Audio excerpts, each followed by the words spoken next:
Greetings to you in the Master's name of our Lord and Savior Jesus Christ. நீங்கள் day to டேயில் எப்படி TV அதிகமாக பார்க்குறீங்களா, serials பார்ப்பீங்களா, மூவிஸ் பார்ப்பீங்களா, படங்கள்லாம் நீங்கள் பார்க்குறவங்களா இருக்கீங்களா? நீங்கள் சொல்லலாம், இதில் என்ன சிஸ்டர் தப்பு இருக்குது, ரட்சிக்கப்பட்டாச்சு, சர்ச்சுக்கு போகிறோம், காணிக்கு போடுறோம், இதில் எங்களுக்குன்னு ஒரு என்டர்டெயின்மெண்ட் வேண்டாமா? சீரியல் பார்க்குறது தப்பா, சினிமா பார்க்குறது தப்பா ரைட்டான்னு நான் சொல்ல மாட்டேன். ஆனால் உண்மை பைபிள்லேருந்து என்ன ஆண்டர் என்ன நினைக்கிறார் இதை பற்றி, அதுதான் நம்மளுக்கு முக்கியம். ஒரு பிரசித்தப்பட்ட ஒரு ஊழியக்கார், ரொம்ப பிரசித்தப்பட்டவர், அவர் ஒரு நாள் என்ன பண்ணார்னா, ஒரு லைப்ரரி போய் நடந்துகிட்டு இருக்கும் போது ஒரு புக்கு இருந்துச்சு. அது பார்க்குறதுக்கு பைபிள் பிரின்சிபல்ஸ் வார்த்தை மூலியமாக எழுதப்பட்ட புத்தகம் மாதிரி தான் இருந்தது. ஆனால் அது வேறு ஏதோ ஒரு புத்தகம். அதை அவர் ஒரு 5 நிமிஷத்துக்கு படித்தார்.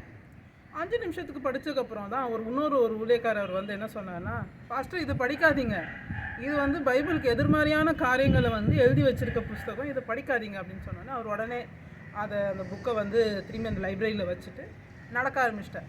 நடக்கும்போது என்ன ஆச்சுன்னா, ஒரு 15 நிமிஷத்துக்குள்ளே அவருக்கு ரொம்ப ஒரு பெரிய தலைவலி. அவர் சொல்கிறார், அந்த மாதிரி ஒரு தலைவலி வந்ததே இல்லையா.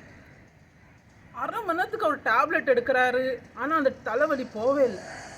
அவர் அதே அந்நிய பாஷையில் பேசிகிட்டு இருக்கும்போது ஆண்டர்கிட்ட அவர் கேட்குறாரு, ஆண்டவரே எப்படி இது திடீர்னு உனக்கு வந்துச்சு, இது என்னது அப்படின்னு கேட்கும்போது ஆண்டவர் சொன்னாராம், மரணமான காரியத்தை நீ தொடும் போது மரணம் செயல்பட தான் செய்யும்.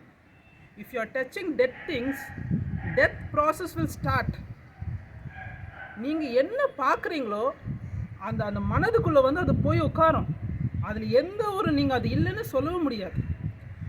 ப்ரோனோகிராஃபி பார்க்குறவங்க, தவறான காட்சிகள் யூடியூப்பில் பார்த்துட்ருக்கவங்க, கண்டினியூஸாக பார்த்துட்ருக்காங்க பார்த்தீங்களா, சைக்கலாஜிஸ்ட்னாலே அவங்கள சரி பண்ண முடியாது. பார்க்குறது அவங்கள பாதிக்காதுன்னு நீங்கள் சொல்லவே முடியாது.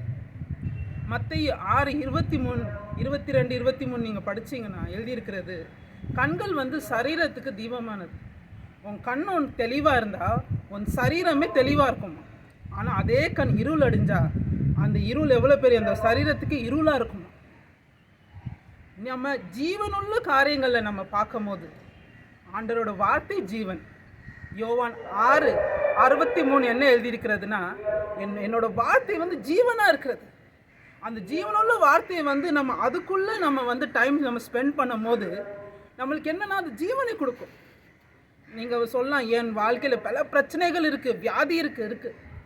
நீங்கள் ஆராய்ந்து பாருங்கள், எந்தெந்த மரணமான காரியத்தை நீங்கள் தொட்டு இருக்கீங்க, அதுலேருந்து நீங்கள் விலகணும். ஆண்டர்கிட்ட மன்னிப்பு கேட்டு நீங்கள் திரும்பி ஆண்டர்கிட்ட ரத்த கோட்டைக்குள்ளே நீங்கள் உள்ளே வரணும். அந்த மாதிரி காரியத்தை நீங்கள் பண்ணாதீங்க. என்டர்டெயின்மெண்ட்டுக்கு நிறைய ஆண்டர் பிள்ளைங்க செஞ்சிருக்க கண்டென்ட் நிறைய இருக்கிறது. சோசன் சொல்லிட்டு ஒரு ஆப் இருக்கிறது, டேலஸ் ஜென்கின்ஸ். அது ஃபஸ்ட் இங்கிலீஷில் இருந்துச்சு, இப்போ தமிழ்லையும் இருக்குது, இந்தியன் நிறைய லாங்குவேஜில் இருக்குது. அதெல்லாம் நீங்கள் பார்க்கும் போது ஒரு அரை மணி நேரம் பார்த்தாவே அது இன்னும் உங்களை ஆண்டர் பக்கத்தில் எடுத்துகிட்டு வரும். ஐயோ, ஆண்டர் இப்படிலாம் பண்ணியிருக்காரான்னு சொல்லிட்டு இந்த மாதிரி காரியங்கள்லாம் இருக்குது. நீங்கள் அந்த டே எப்படி கரெக்டாக நம்ம ஆண்டர்ட்டு காரியங்களில், வசனத்தில், ஜெபத்துலேயும், அந்த என்டர்டெயின்மெண்ட்டான காரியத்துலேயும் ஏசப்பா ரிலேட்டடில் நீங்கள் பண்ணும்போது உங்களுக்கு அது ஜீவனாக இருக்கும். உங்கள் வாழ்க்கை உங்களுக்கு முக்கியம் அல்லவா.